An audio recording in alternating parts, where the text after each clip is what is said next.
Chapter 1 History. Sources of studying the pasts. The story of humankind's past is called history.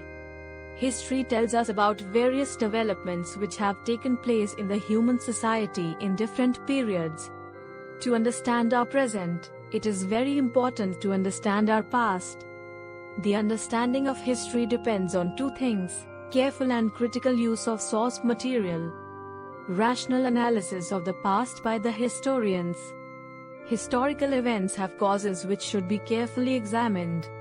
Above all, even the past must be subjected to a critical analysis. Source of knowing the past: archaeologists, they dig into the ground to find the remains of the past. He carefully study them and draw conclusions about the past. Archaeological sites from where historical remains are obtained are called archaeological sites. Buildings and monuments also come under archaeological sites. Archaeological sites also include old buildings and monuments. Artifacts and other items excavated from different archaeological sites give rich information about a period. Monument: the ruins of an ancient monument provide important information about the level of technology achieved during the period. The ruins of Nalanda, the famous ancient university, tell us how big it must have in that age. The murals on Ajanta caves tell us so vividly about the dresses, hairstyles, jewelry and social life of the people of that era. Pottery: an archaeologist discovered pottery while excavating an ancient site. After studying pottery carefully, he will tell us about the past, the period in which it was made and the people who made it. Manuscripts: a handwritten book is called manuscript. Before the discovery of printing, books were handwritten. The early manuscripts were written on palm leaves and on bark of birch trees.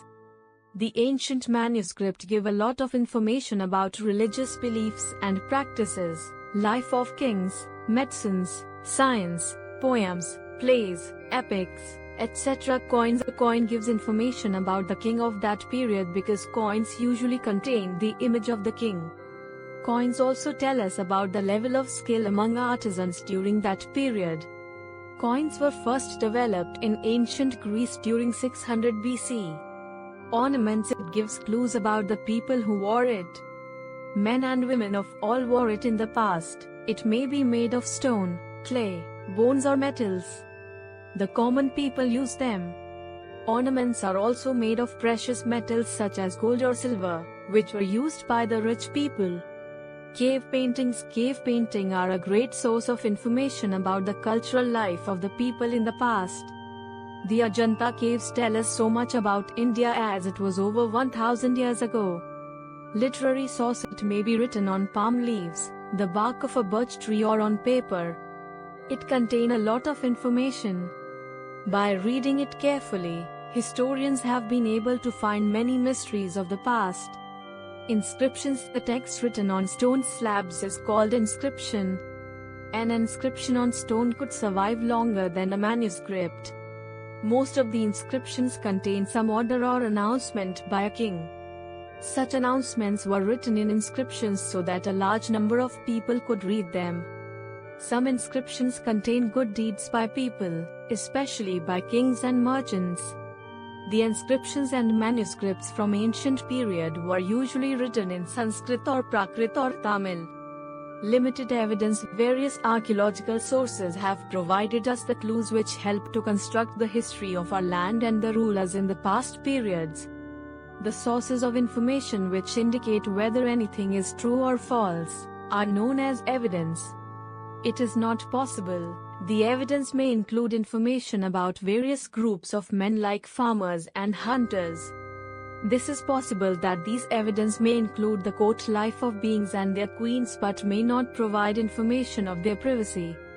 Just apart from it, the lives of beings and queens or craftsmen.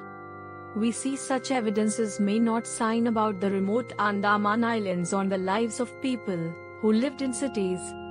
Such people of Andaman and Nicobar Islands still depend on hunting and fishing, while those who live in cities depend on different food supplies. Therefore, the archaeological evidence may not point out such difference of path lives because of limited or scanty evidence.